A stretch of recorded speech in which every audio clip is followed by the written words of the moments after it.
بسم اللہ الرحمن الرحیم۔ یحییٰ ابن معاذ رحمۃ اللہ علیہ سے سوال کیا گیا، مقام رضا کیا ہے؟ آپ نے جواب دیا، اگر صاحب ایمان 4 اصول اپنی زندگی میں اپنا لے تو وہ مقام رضا کو پا جائے گا۔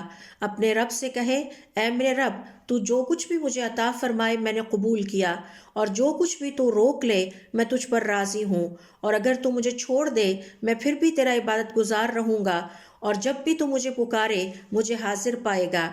اسی طرح فرمایا کرتے، اللہ تعالیٰ ایک قوم سے راضی ہوا اور ان کے گناہوں کو معاف فرما دیا، جبکہ ایک اور قوم سے ناراض ہوا اور ان کی نیکیوں کو قبول نہ کیا۔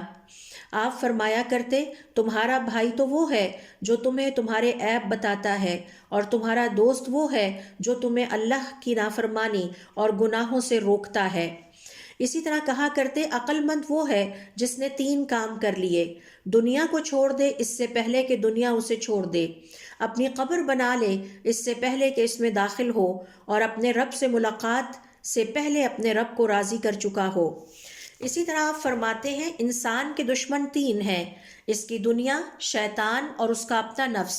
دنیا سے بچنے کے لیے زہد اختیار کرو، شیطان کی نافرمانی کرو، اور نفس جیسے دشمن سے بچنے کے لیے تمام شہوتوں کو ترک کر دو۔